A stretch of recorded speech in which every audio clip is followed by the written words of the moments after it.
Our 992 pit loader, I've always considered it the keys to the cash register. If you don't have a good loader or a good operator, you're dead in the water. The rest of the plant and the yard relies on that downhill. Brock's Industries is a large asphalt paving, quarry supply, and recycling company in southern New Hampshire and throughout Massachusetts. The quarry operation in Dracut, Massachusetts is producing between 900 and 1,000 tons per hour of processed material.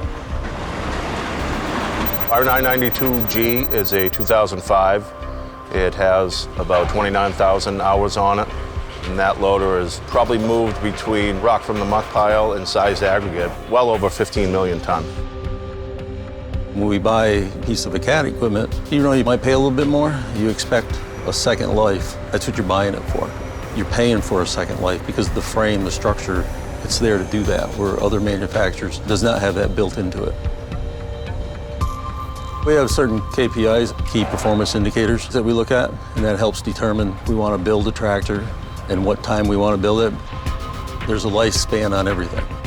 So we rather rebuild it at our time frame, in our schedule, rather than have the tractor dictate to us when we have to do it.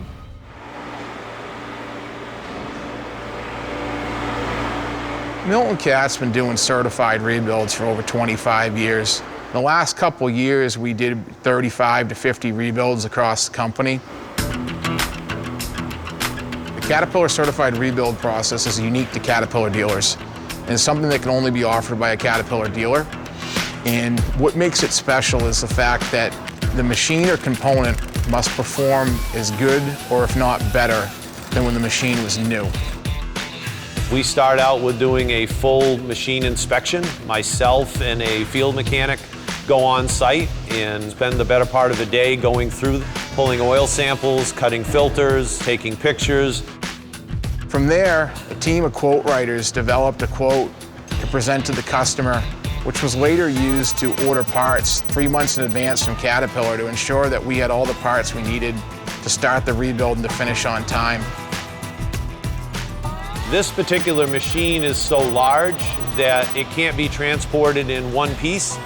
So it involves us going on site and removing the tires and the wheels, the bucket, the cab, the rollover protection, in order to make this machine of the size that it can be transported here to our Milford facility, and then the complete disassembly begins from there.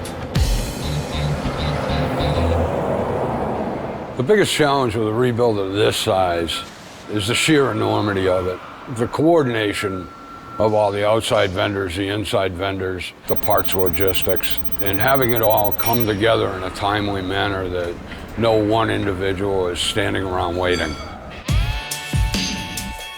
It's a series of problems that have to be solved, no matter how much you plan for it, no matter how much you think you're ready for it. There will be things that you find when you strip a machine apart that you will never identify on any depth of an inspection.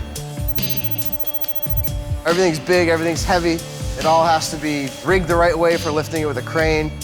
The machine was about 25, 30 feet off the ground from its highest point at times, and just finding ways to work around it and getting some of these big parts out, you gotta use ways you wouldn't really think on a normal machine. The bay we did it in, we have a 10-ton crane, and it was once or twice that it groaned.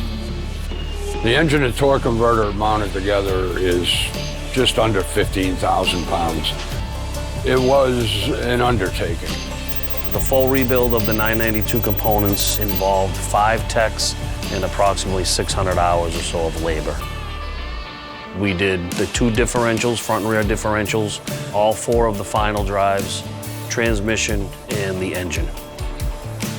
The machine being in a quarry, it sees a lot of shock loads, and cracks tend to form in a lot of places, so we really paid special attention to the areas that see the most wear and tear, being the front of the machine. Everything we did was based around the quality of the rebuilds. The decisions were made that way. The technicians were guided that way. And they have their own pride in what they do. They want a quality product out the door. That was the driver in this whole thing. Most components that we open up in the spec shop, they're not taken care of, they're beat up. When we know something comes from Brock's, we know that it's going to be well taken care of. It wasn't surprising to us when we opened them what they looked like on the inside. They looked beautiful. They looked clean. They looked well taken care of. They're not beat up. Everything was just wearing as it should, and it didn't surprise us that this came from Brock's. The rebuild involved us bringing the machine in, pulling the boom down, taking the cab off, pulling all the components out, engine, torque converter, transmission, differentials, final drives, cooler pack, all the wiring, all the hoses, splitting the frames, coordinating all the other shops to do their part, getting all the components back, reassembling the machine, putting everything back together, all the wiring harnesses, the hoses, ultimately the testing, functioning, reassembling the frames, the boom, etc. Everything was touched on the machine. There wasn't a part that wasn't handled. While we were going through it, everything was done the right way, didn't cut any corners. If things could be done to prevent future failures like lines rubbing or chafing, they were taken to make sure that wouldn't happen. So moving some clamps around, stuff like that, really just to try to prevent any future failures that could have been prevented. It's not all about just the disassembly and reassembly of this particular machine. There is an extensive amount of testing that is done. Data is recorded, specifications are checked. Everything is gone through to make sure that that machine is performing the way that it's supposed to. Not only does this go back to the customer rebuilt as new as it was in 2005, every update that is available from Caterpillar from the time that this machine was new is performed, and it gets delivered back to the customer with a brand new serial number and 0 hours on the meter. The machine runs great. I'm getting great feedback. My loader operator's happy. I'm happy. The plant's happy. It's all good. I don't think joy is an adequate word to describe my feelings for the rebuilding of this machine. It feels just like it's brand new. It's got a lot more power, no slop in any of the controls, all the bushings are tight, the bucket's tight. It's way more comfortable to drive, faster load times, smoother. It's got more of a flow than it had before. Stem to stern, it's far superior than it was. And I drove that machine for over 4 years, and just 2 weeks driving this thing now, it's like night and day.